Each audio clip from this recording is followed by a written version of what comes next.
দক্ষিণ Lebanon, Syria এবং গাজা উপত্যকায় কোনো ধরনের সময়সীমা ছাড়াই অনির্দিষ্টকালের জন্য সামরিক উপস্থিতি বজায় রাখার ঘোষণা দিয়েছে ইসরায়েল। স্থানীয় সময় বৃহস্পতিবার দক্ষিণ ইসরায়েলে আয়োজিত এক অনুষ্ঠানে অংশ নিয়ে প্রধানমন্ত্রী বেঞ্জামিন নেতানিয়াহু জানান, আন্তর্জাতিক চাপ থাকা সত্ত্বেও লেবানন সীমান্তের নিরাপত্তা অঞ্চল থেকে সেনা সরানোর কোনো পরিকল্পনা তাদের নেই।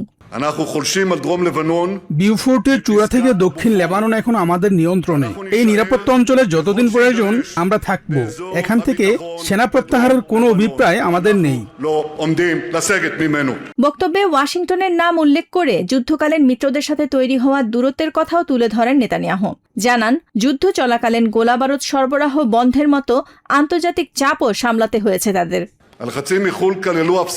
বাহ্যিক চাপের মধ্যে যুদ্ধের সময় গোলাবারুদ সরবরাহ বন্ধের বিষয়টির মতো পরিস্থিতিও ছিল। আমাদের আমেরিকান বন্ধুরা যখন জিজ্ঞেস করেছিল আমরা কিভাবে লড়ব, আমি তাদের বলেছিলাম অস্ত্র না থাকলেও খালি হাতে লড়াই চালিয়ে যাব।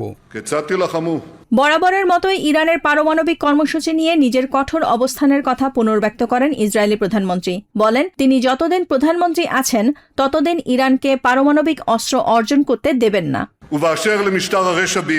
ইরানের দুষ্টু শাসনের উদ্দেশ্যে আমি শুধু এটাই বলবো, কোন চুক্তি হোক বা না হোক, আমি যতদিন ইসরায়েলের প্রধানমন্ত্রী আছি ইরান পারমাণবিক অস্ত্র পাবে না। কোন অবস্থাতেই আমরা ইরানকে পারমাণবিক বোমা তৈরি করতে দেব না। একই অনুষ্ঠানে সুর মেলান প্রতিরক্ষামন্ত্রী ইসরায়েল কাটসো। সব চাপ উপেক্ষা করে নিরাপত্তা অঞ্চলগুলোতে ইসরায়েলি ডিফেন্স ফোর্সেস বা আইডিএফ এর অবস্থান ধরে রাখার ঘোষণা পুনর্ব্যক্ত করেন তিনি। লেবানন, সিরিয়া এবং গাজার নিরাপত্তা অঞ্চলে আইডিএফ কোনো সময়সীমা ছাড়াই অবস্থান করবে।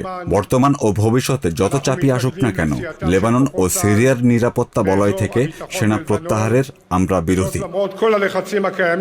লেবাননে ইসরায়েলি সামরিক অভিযানের জবাবে ইরান যদি কোনো পাল্টা পদক্ষেপ নেওয়ার চেষ্টা করে তবে তেহরানকে চরম মূল্য চুকাতে হবে বলেও সরাসরি হুমকি দেন কাটস। লেবাননের সংঘাত নিরসনে আমেরিকার মধ্যস্থতায় ওয়াশিংটনে যখন দুই দেশ মুখোমুখি আলোচনায় রয়েছে, ঠিক সেই সময় ইসরায়েলের শীর্ষ নেতাদের এমন বক্তব্য আলোচনার পরিবেশকে ক্রমেই জটিল করে তুলছে।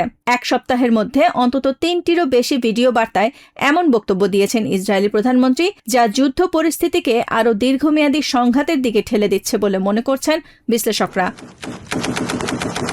Nahid Sihan, TVN 24 news desk. New York থেকে সম্প্রচারিত TVN 24 টেলিভিশন বিশ্বজুড়ে বাঙালির কণ্ঠস্বর।